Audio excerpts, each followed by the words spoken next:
Good evening and welcome to our special open and executive work session on Thursday, October 5th, 2023. I now call this meeting to order at 6:31 p.m. May I get a motion and a second to approve the agenda? Move to approve the agenda as presented. Second. All in favor? Aye. Aye. Opposed? Motion carries. Item 2.01, board committees and school liaisons. Good evening, board. We are bringing this item back and thinking about the work around engagement that the district has been doing and also the benefit of our board members participating with community as well as supporting schools through a liaison position. So I am going to pull up for our review the initial draft. Each board member had an opportunity to complete a survey to indicate their preference, not only for the newly adopted board committees, but also liaison positions and schools liaison positions. So the information is listed for us to review.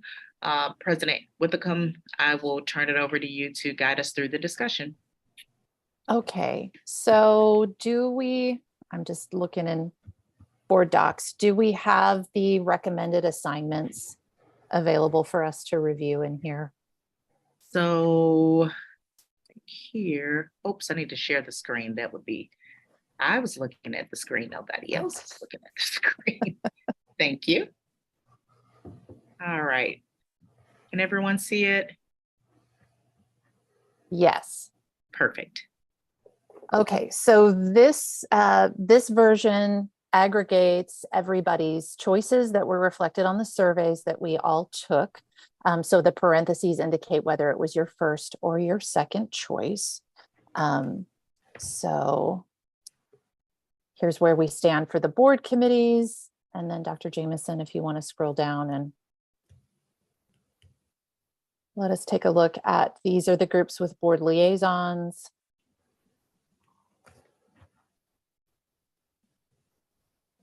And MSBA, Joe's Place, as well as SSD Governing Council. And then the last section are the building liaison preferences that we all indicated in each of those surveys.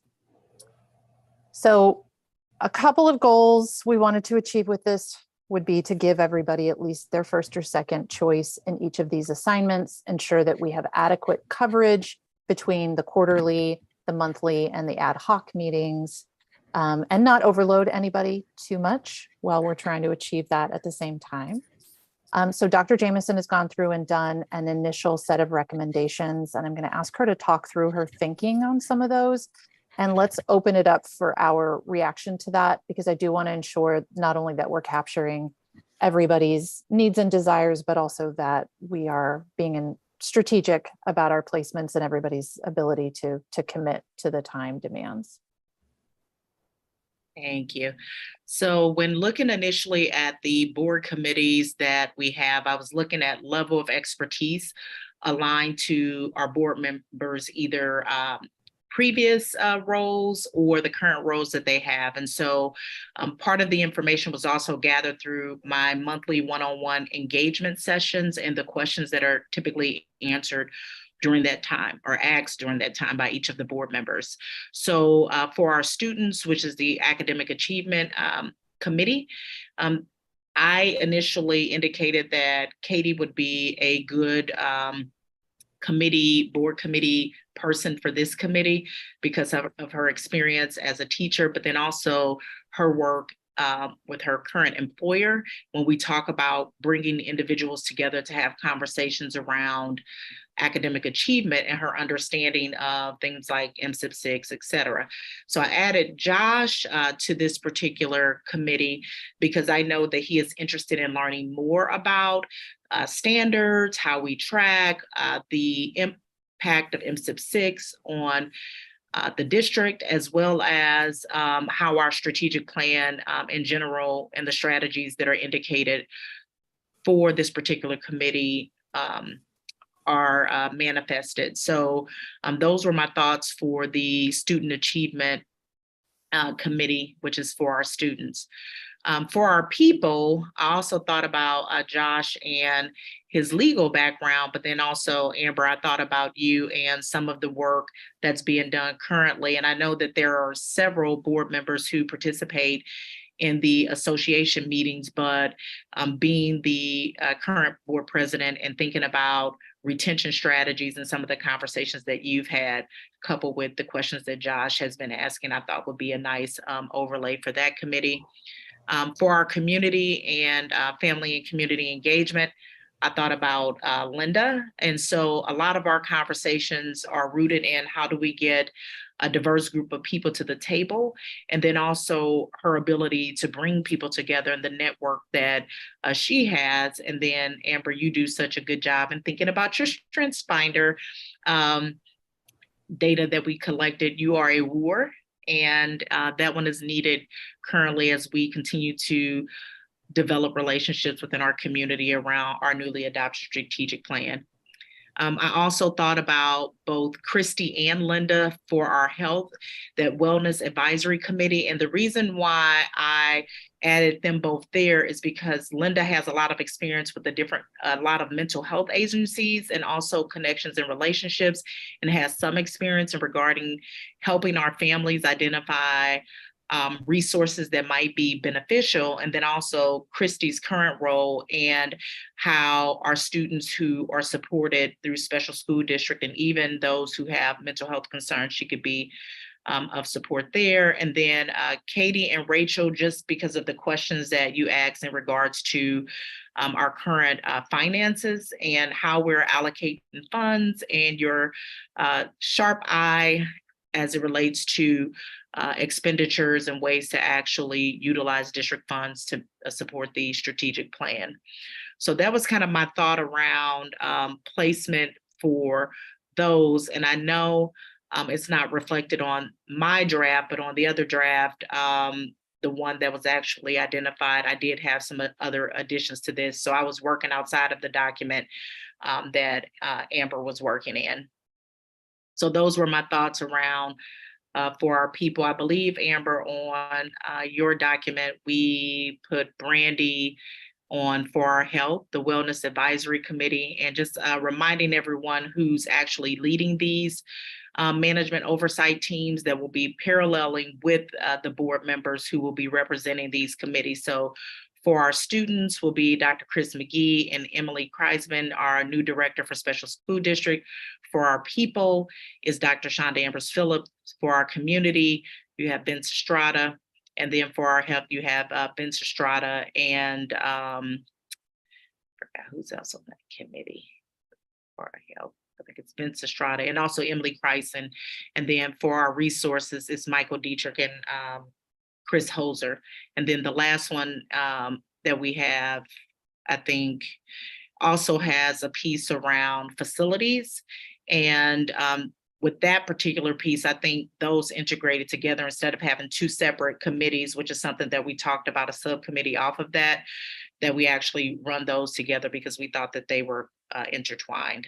So I switched back over, Amber, to your board representative suggestions, but also wanted to show and share my thinking behind some of them. I think we have some overlay, but also I see some different suggestions as well based on the board member selections.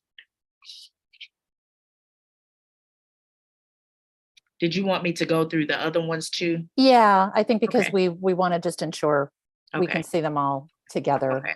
so everybody knows what their commitment might be. So calendar review, I actually, I know Katie enjoys being on the calendar committee. So keeping her there for the historical knowledge, and then also Amber adding you to that one. For compensation benefits task force for that liaison position, Rachel has done a phenomenal job already leading this group. So I did actually leave her on that one just for her perspective and the questions also that are asked. And then for Joe's Place, I am recommending Rachel for that. And then for MSBA, Amber and Josh. And then for SSD Governing Council, I had Linda and Christy. And I think I'll go over to my draft agenda. So some of these actually crossed over as well for that.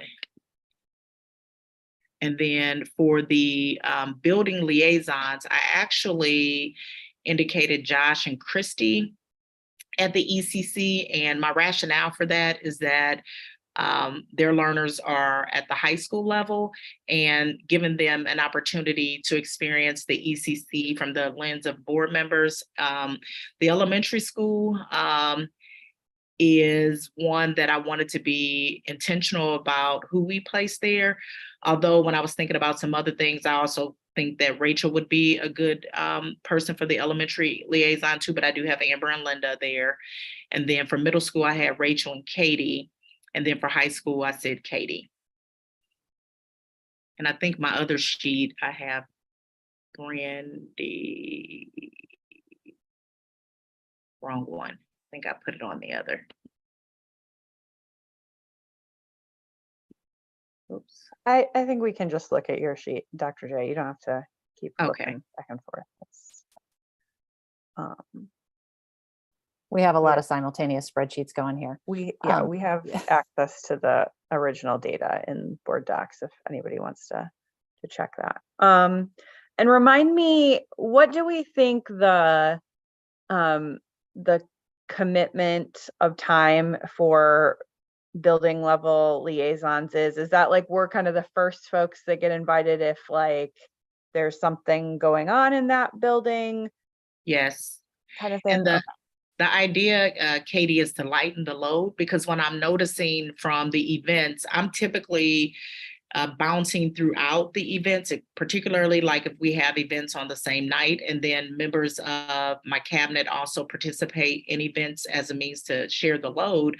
But what I saw happening is that we would have an event, say at the elementary school, and the majority of the board members are coming there. And then the next night we'd have another event at another school, and then all of the board members would be there too. And so in thinking about the high level of engagement of our board, I wanted to be certain that we were not overtaxing, but ensuring that there were some first preferences. But the idea too is each year to revisit the liaise positions for the schools and then reassign using a similar process as we're using this year. So this is a new approach to individual school activities.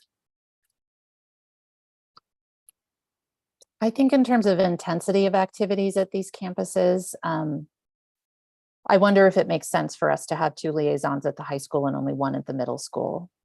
Oh, that makes sense. I'm gonna switch because I want to type in this document because it has the majority of the. So going back down to the liaise positions. Oops. So here we had, I think you had Katie and Christy. Do we want to keep, because I had Katie for the high school too. Do we want to keep Christy there? Or do we want to put, I think, who else? Well, had- and I think we had discussed, I think this is a constant struggle, right, of board members being able to show up in spaces as parents to their own children. And so I do think that there was some thought on my part and maybe on others that, like I'm still going to go to things at the ECC, but I would like to show up usually as a parent. And it is easier for me to show up at the high school or the middle school as a representative of the board, right? So that's, I think, a little bit where my head is at. I mean, I assume y'all are going to be at things at the high school because everybody else here has a child or grandchild in the building, right?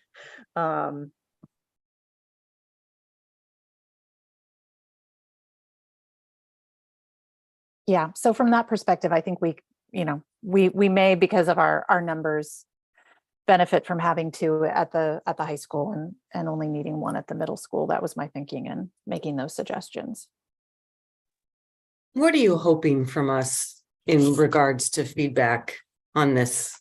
And let's start with that. Well, for me, I think it's the level of comfort, because like placing Josh at the ECC, the littles and participating in events, for me, is just having a presence so that community can actually see the level of engagement for board members. And again, my rationale really, Rachel, was to not have board members showing up at every event.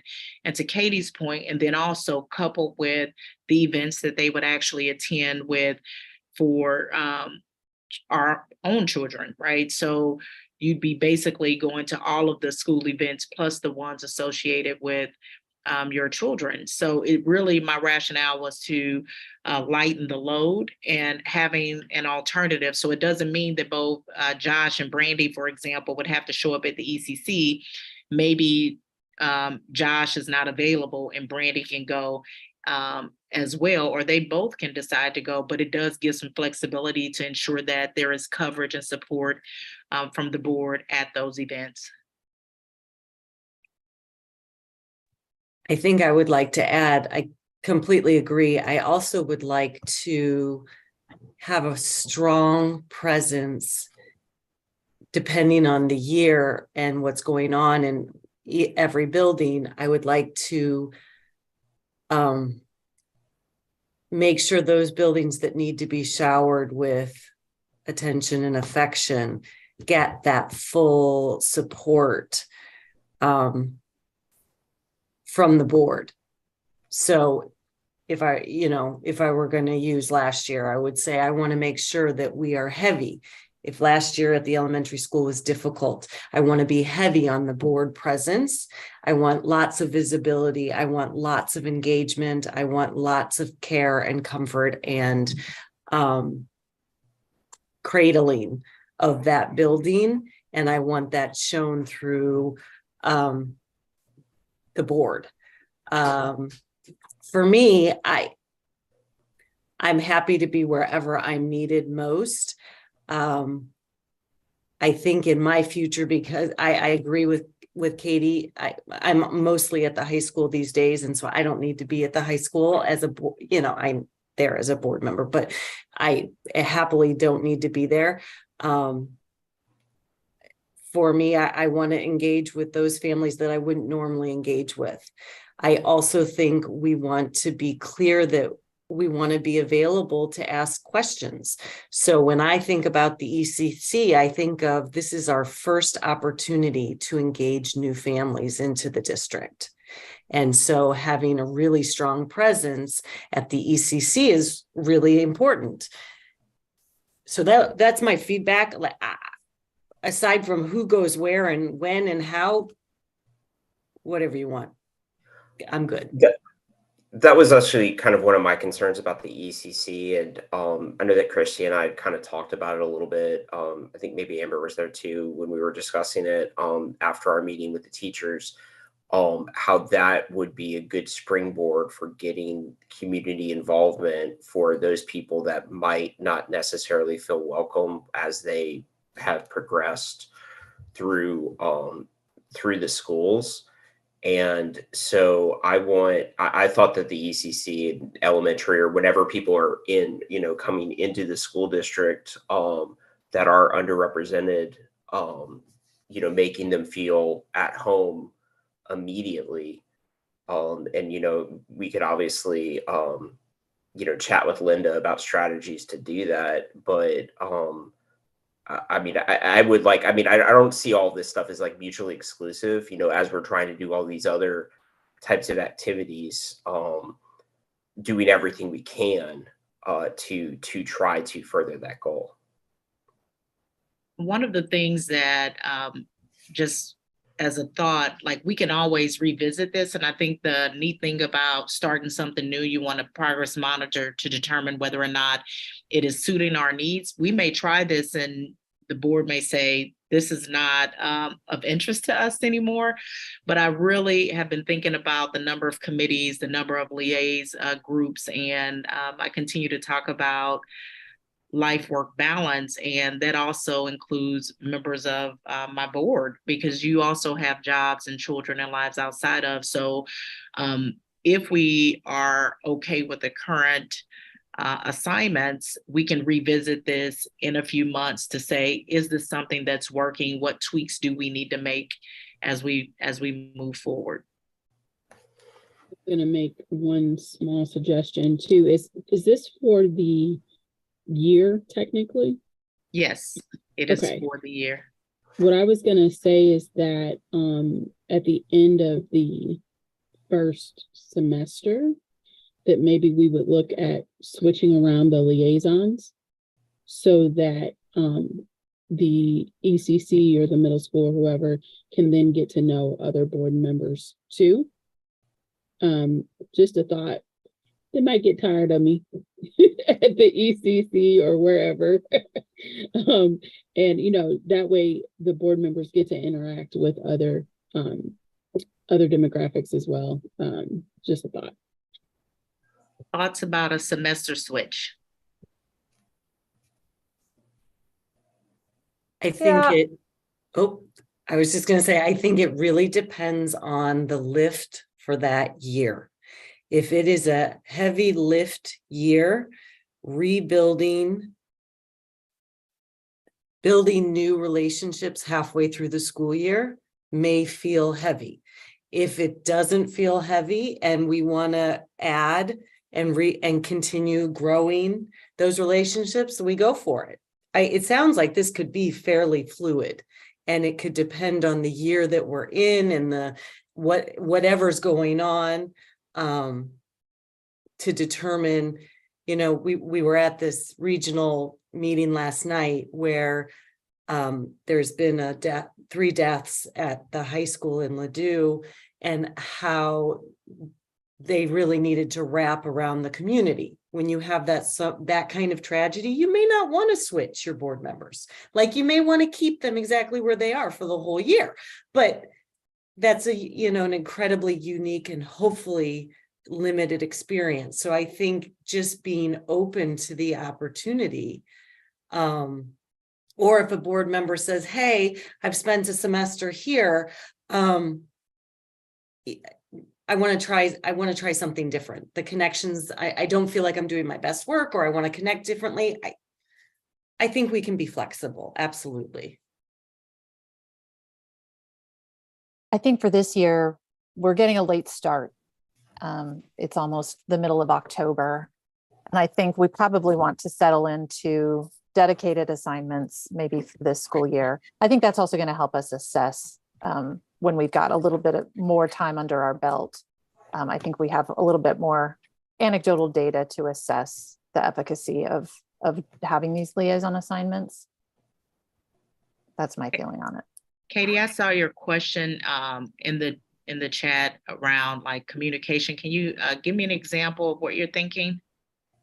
I mean, again, I don't know exactly how I would know when I would be needed in the high school. So just wondering if it's like, should I expect to hear from Kat? Should I expect to hear from Ms. Huffman? Would I be hearing from any individual in the high school just reaching out randomly to me, to invite me to a classroom or something like that? I mean, that's wondering about that. Thank you for asking. So my thought is, once we settle on the liaison positions for the buildings, I would do an introductory email and kind of outline what communication looks like, because I do want principals to feel comfortable with inviting board members to events that we may not necessarily know about.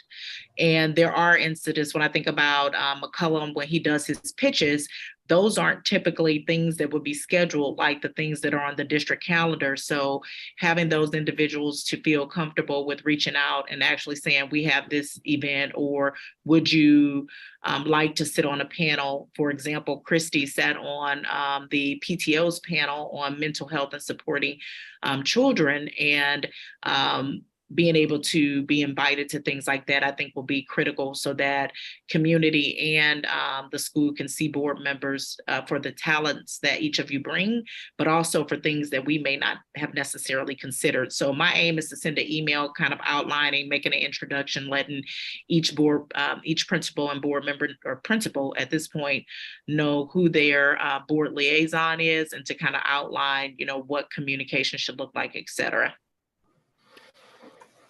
So when are we going to decide tonight, and then the communication will start? Because, you know, like Amber said, we're almost finished with October. November, we have holidays. December, we have holidays, finals. So just trying to picture exactly when it's going to go in motion. So if the board at the end of this meeting says we're okay with the liaison positions, and Rachel, I saw your question around the varying list.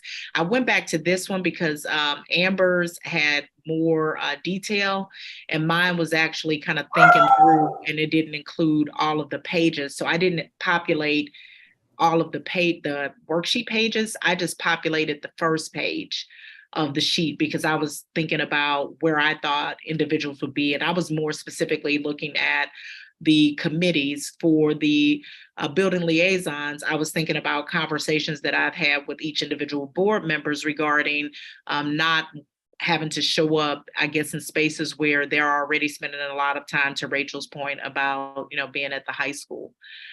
And you'll see some of these when we get back up to the committees. There are some similarities between what I suggested and what Amber also suggested. I think the biggest variance might be for the liaison positions for like calendar, the calendar committee, and I can go back to that. So let's just stay on one list and let's work through that one as our official list, I think is what I hear or see Rachel asking, right? Like, yeah. So this is the list. Well, we're missing the, do we want to say that we are good with the strategic plan committee assignments that were on that first? So not this version of the committee assignments, the other version, Dr. Jameson's version. Yes. Okay. Now let's look at the other one for our liaison committees. And I will just say my thinking around some of these, adding 2 people to CBTF was around the intensity of that commitment, and also thinking about the fact that Rachel was on committees this past year that met the same night and was in a position where she was making all the reports at our board meetings. Rachel had too many assignments last year. Yes. Yeah. Agreed. I also think that makes sense based on the strategic plan assignments. You know, like if Rachel is coming from the perspective of for our resources, and if Josh is participating on for our students and potentially for our people committees too. I mean, those will be, I think, good perspectives to feed into the CBTF conversations as well. Yeah. So I think my question for you, Katie, is do you think it bears having 2 liaisons on the calendar review committee? Did we have 2 last year? Because Maria had served for many years on the calendar committee, we had sort of just a transition overlap, and then, you know, and then I was on it.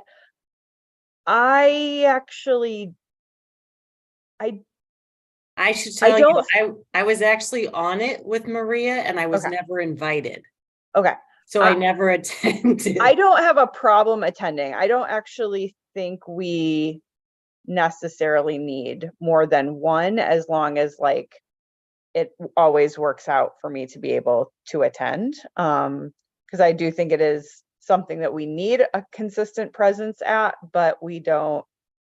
There's actually a lot of people, and there's several administrators on that team, so it's not, you know, there's several layers of engagement, I think, there.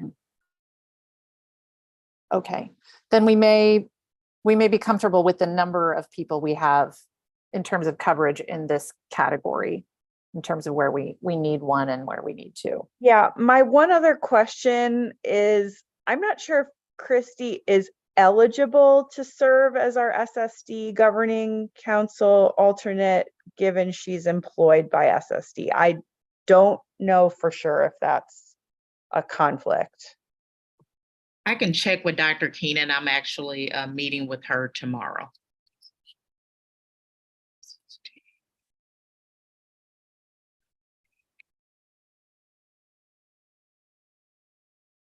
All right, then let's dig a little deeper into building liaisons and our level of comfort with those suggestions. Yeah, I think we should just live into this, you know, if I also think the thing is, if we get asked to do something that, like, you know, we have a conflict with, then we have to punt it to the rest of the board anyway, you know, so to see how that may run. Does anybody feel like it's not a good fit for them where they've been, where that assignment suggests they should be? I'm okay with mine. I'm okay with mine.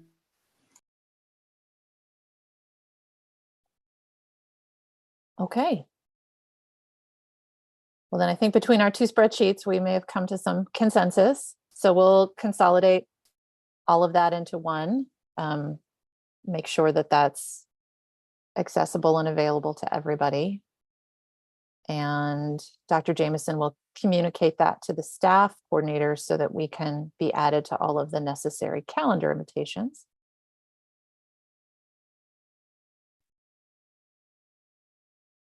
Perfect.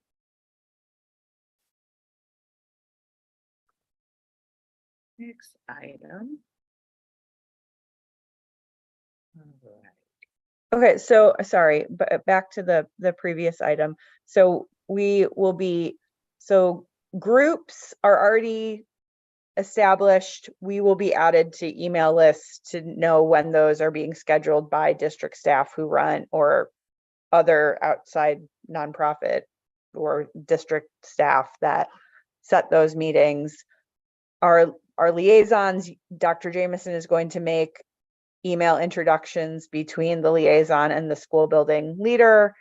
And for the board committees, there is still work to be done before those start meeting, right? We don't have a process yet for determining other membership on those committees. So we actually are using the same process that the Maplewood City Council uses for their committees. So I've had conversation with Mayor Knapper. We have not built the application for the website. So after this meeting tonight, each of the management oversight team leaders will begin to work to identify with the board what they want their meeting dates to be, because we need to get those on the books. So I thought that that was important. And then once the application is actually built, those individuals who are interested and where there is alignment per the information that was shared, they would complete the application of interest, and then the board will go through to look for alignment for the particular committees.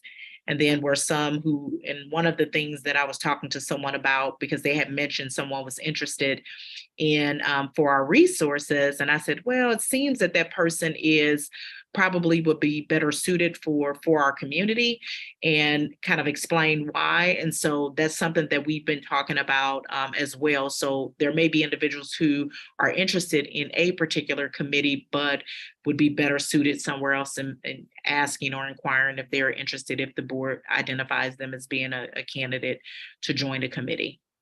Well, okay.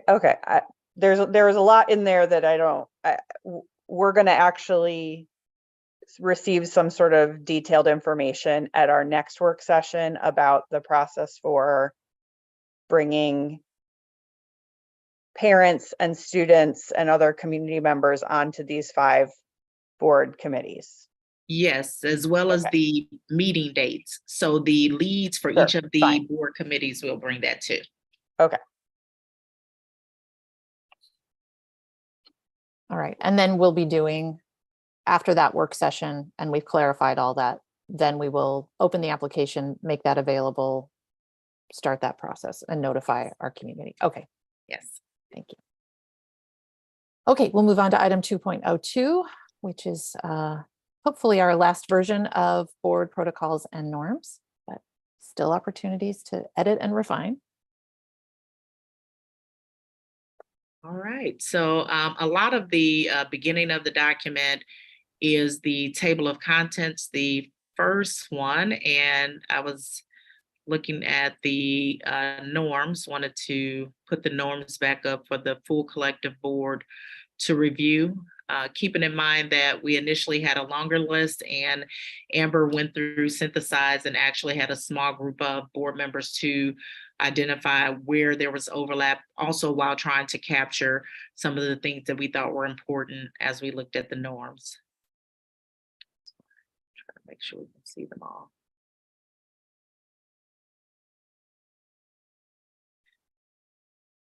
Amber, was there anything else regarding the norms? I don't think so. I think I would just ask as we're going along if there are questions about any of these items, or if questions came up in anyone's review and you think items need to be clarified. Let's go ahead and signal that now.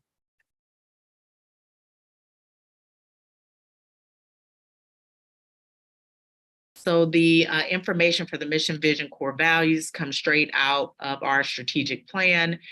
And the board member roles and responsibilities would be the next section that we are looking at, keeping in mind that we did hyperlink in the board responsibilities that are currently outlined on the board's webpage, as well as the board's ethics policy that is linked as well, and reminding community that we also discussed during the last board meeting some changes to the policy as it relates to including language around MSIP 6 as well.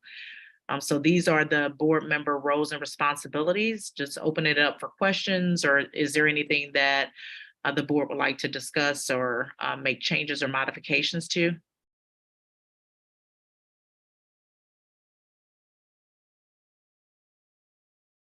seeing no's. Okay. Okay. So this was one that we spent a lot of time talking about during the board retreat that was led by Joe Miller. And I believe that this was one that came out in the survey, the governance survey, or the self-evaluation survey that the board completed. And so, and looking at what we have here in regards to the protocol for listening to concerns from the community.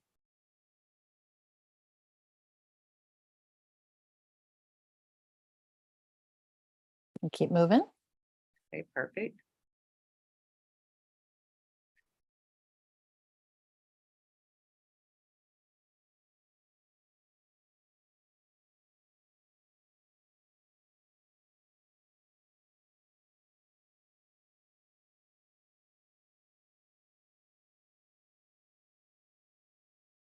This is similar, just to do a crosswalk with board interactions and behavioral expectations. We talked a little bit with our central office staff members and also our principals around collective commitments and then norms. But part of that, we talked about the behaviors that we exhibit. So I saw a connection and a throughway to this as well.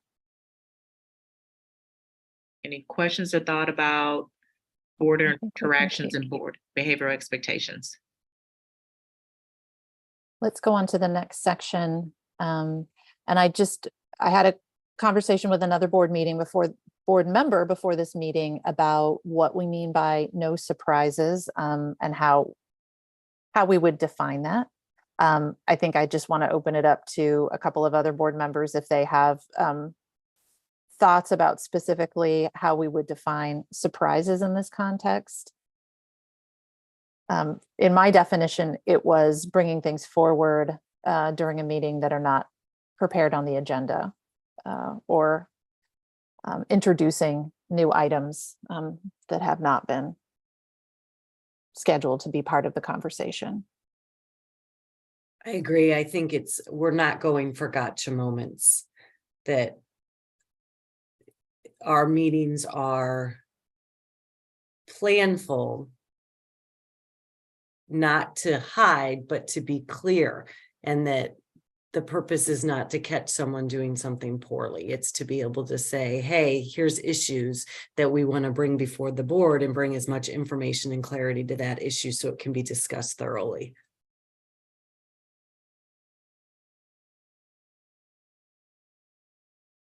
Thanks for that, Rachel. We've got our preparing for board meetings section, which I think we've all contributed some thought to those items and have been practicing all of our email questions. So thank you for that. We can go It's ahead and keep actually moving. very helpful for members of my team as well, so that when we are able to send the responses back, we can send one email with all of the questions rather than multiple. So that is very helpful. So thank you.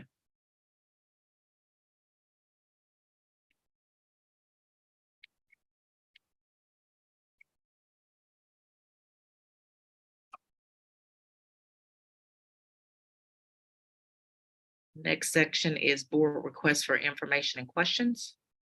One thing I want to elevate here, because I have heard from the community questions about, well, I'm sure you didn't know about this because you weren't on the email that I received from the superintendent. So I did want to highlight that so that we don't establish a quorum in responses. Oftentimes the board is BCC'd on communications from the superintendent in order to minimize crosstalk from board members. Thank you for that.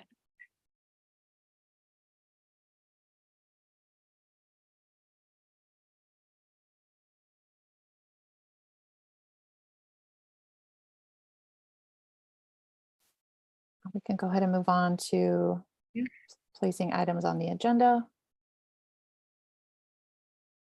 And as a reminder, the agenda meetings happen between the board president, the vice president, and the superintendent the Friday before a meeting.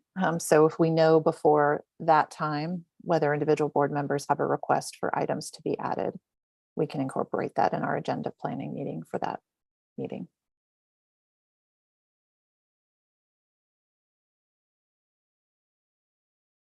Okay, we'll keep moving along.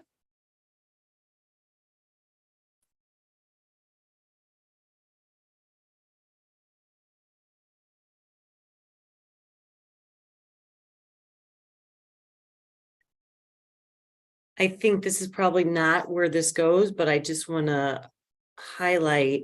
So we now have student representatives, but they don't fall under this. They have their own set of protocols elsewhere. Correct? I Yes. just want to make that clear. So we are working on an onboarding plan. So Kat is working with Ms. Huffman. I think I'm scheduled to have my first meeting with them next week to go over the items that they will actually be placing on the agenda. I believe that they are scheduled to start meeting with the individual school groups, and they will actually have a slide deck with alignment to our strategic plan, but they are aware that they do not have access to executive session. Yeah, and I think that certainly around like norms of respect and protocol, I think, we should extend those norms to them, as well as, have an expectation of the students extending those norms back to us. But we are not copying them on emails, communications, and things like that. No, and it's interesting you said that, because I have a couple of our reps who are emailing some of my cabinet members, and I was like, oh, I meet with them on next week. So that's something we're actually talking about, because we actually have a scheduled meeting, Ms. Huffman and I, to go over their agenda items and then to look at what questions they develop with the full PAL board to ensure that there's voice from the other members as well. And so that's how we're trying to get the information in, and when questions need to be posed and things of that nature, they can do that during that monthly meeting that will be scheduled.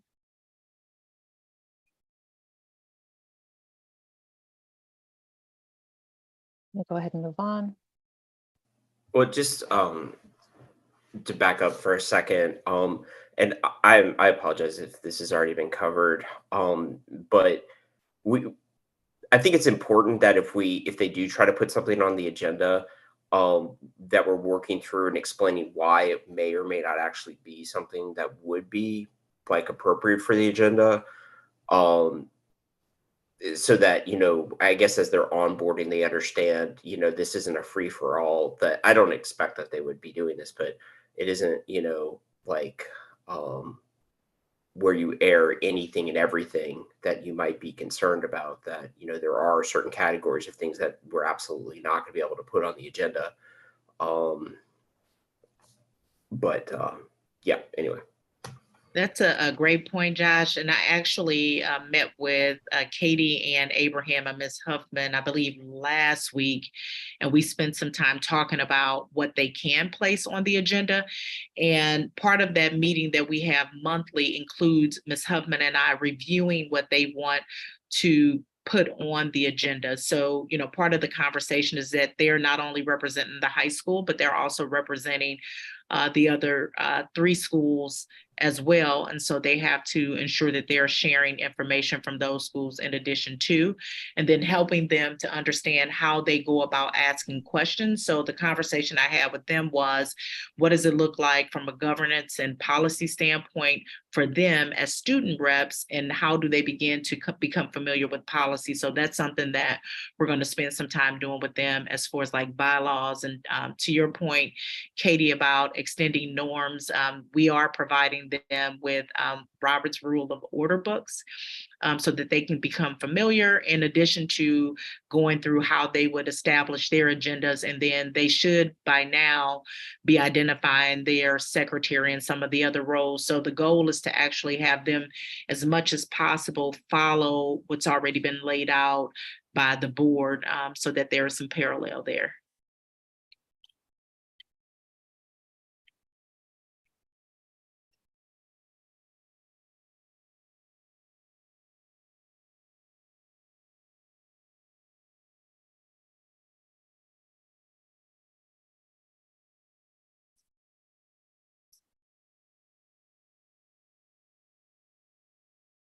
There we go.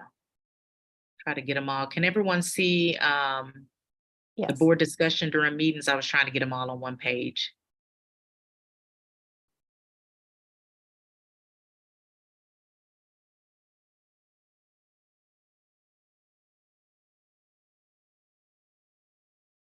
Okay, no questions on this. We'll move on to the next.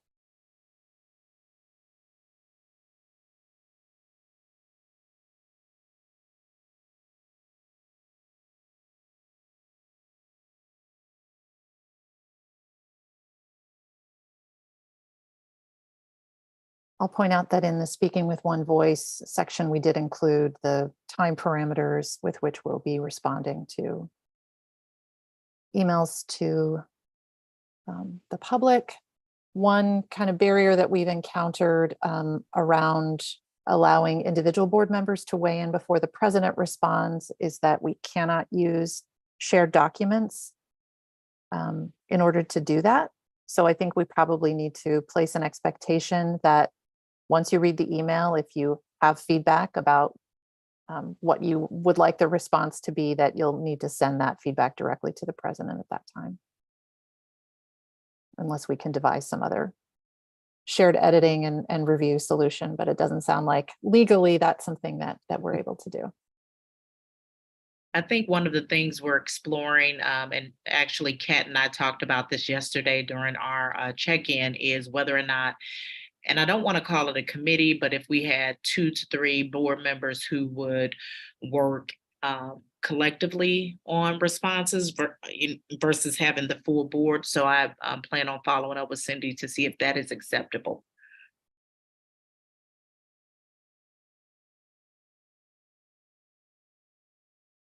Okay, next section.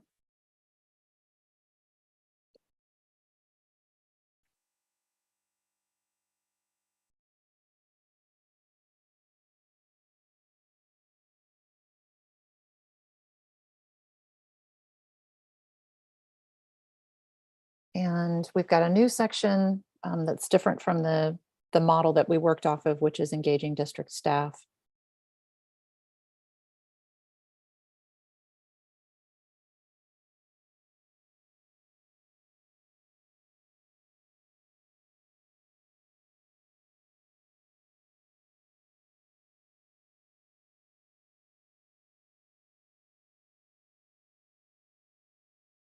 No questions or comments. We'll go ahead and move on.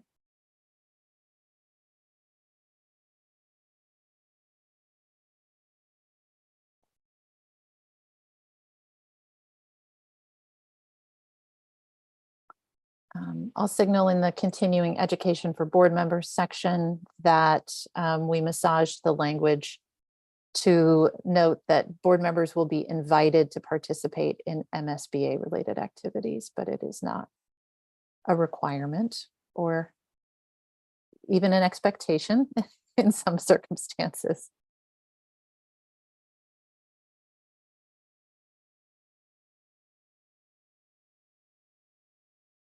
In the committee expectations section, we are going to work to have that reflected in board docs. That's a capability that Kat figured out how to make happen. So I'm going to note that there.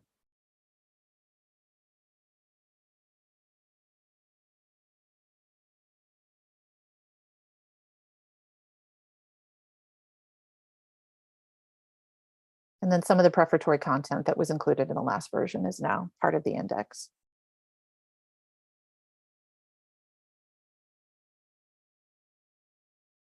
Okay.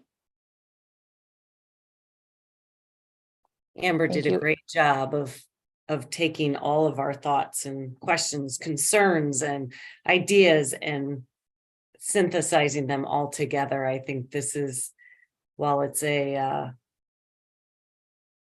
really important for us as a board, I can't thank you enough, Amber, for all of your work on this. Well, the raw material came from Katie and her committee. They brought it to life and dumped a lot of questions in there. And that was really important for us to think about all those aspects. So. As a next step, is it acceptable to include the document in the community newsletter that goes out on Monday? I think that's fine. I am right now working on a recommendation for some architecture and content adjustments to the board area of the website. Obviously, this should live there. I'm going to be wrapping up those recommendations and sharing them with Ed soon. As soon as I finish my final project in my class, maybe next week. But yeah, I think it's good to make our community aware of the standards that we're holding ourselves to. Yeah, I'd like to request that these live in the library of board docs. I think these are important enough and are part of our archive of, important information to live there. I also think, like in many aspects of the district right now, while these, like the heart of all of this isn't necessarily new, I think the creating a sustainable and consistent protocol for how this kind of information is passed down and how we hold ourselves accountable to it makes a lot of sense right now. Again, I think it was easy for me and some other board members to come up with the words here, because it was like, well, what have we been doing? How have we been operating?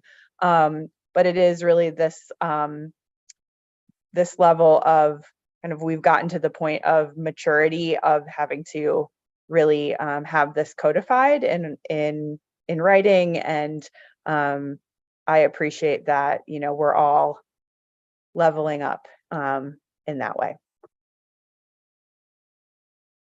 I like that.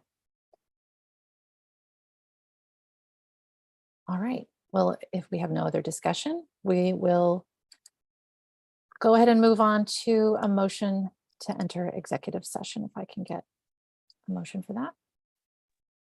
Move to enter executive session in accordance with section 610.021, subsections 3, 9, and 13, and section 610.022 of the revised statutes of Missouri on October 5th, 2023, for the following specific reasons: personnel matters. Second. Roll call. Mr. Miller, Yes. Ms. Goldsman, Yes. Ms. Robinson, Yes. Ms. Kaufman, Yes. Ms. Herndon Miller, Yes. Ms. Wibicom. Yes. All right, this meeting is adjourned at 7:25 p.m. The executive session meeting link is in board docs. See you all momentarily.